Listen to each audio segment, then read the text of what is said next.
18 თებერვალს უნგრეთის საგარეო საქმეთა მინისტრმა განაცხადა, რომ უნგრეთი მეზობელ უკრაინას აღარ უზრუნველყოფს დიზელით, სანამ არ მოგვარდება შეფერხებები იმ მილსადენთან დაკავშირებით, რომლითაც ქვეყანას უკრაინის ტერიტორიის გავლით რუსეთის ნავთობი მიეწოდება. უნგრეთის გადაწყვეტილებას იზიარებს სლოვაკეთიც.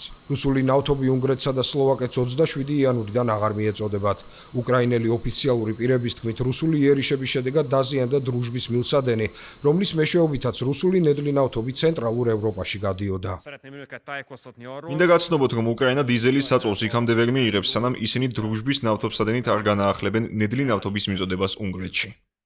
უნგრეთი და სლოვაკეთი, რომელთაც გამონაკლისის სახით არ ეხებათ ევროკავშირის პოლიტიკა რუსული ნავთობის იმპორტის აკრძალვის შესახებ, უკრაინას მტკიცებულების გარეშე ადანაშაულებენ მიწოდების გაზრახ შეფერხებაში. უნგრეთის საგარეო საქმეთა მინისტრი პიტერ სიარტო ამბობს, რომ ნავთობის მიწოდებასთან დაკავშირებული შეფერხება უკრაინის პრეზიდენტის პოლიტიკურ გადაწყვეტილებას უკავშირდება.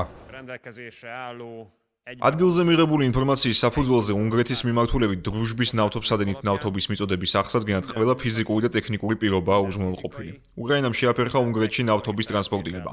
ეს პოლიტიკური გადაწყვეტილებაა, რომელიც თავად უკრაინის პრეზიდენტმა მიიღო. ეს კი უკრაინის მხრიდან უნგრეთის წინააღმდეგ აშკარა პოლიტიკური შანტაჟია. უკრაინა არ ეთანხმება ბრალდებებს. სიარტო დასძენს, რომ უნგრეთს ნავთობის 3 თვის მარაგი აქვს. შესაბამისად, მისი ენერგოუსაფრთხოება ამ ეტაპზე დაცულია. ევროპის თითქმის ყველა ქვეყანამ მნიშვნელოვნად შეამცირა მთლიანად შეწყვიტა რუსული ენერგორესურსების იმპორტი. უნგრეთმა კი, რომელიც ევროკავშირისა და ნატოს წევრი ქვეყანაა, 2022 წლიდან უკრაინის ომის დაწყების შემდეგ შეინარჩუნა და გაზარდა კიდეც რუსული ნავთობისა და გაზის მიწოდება.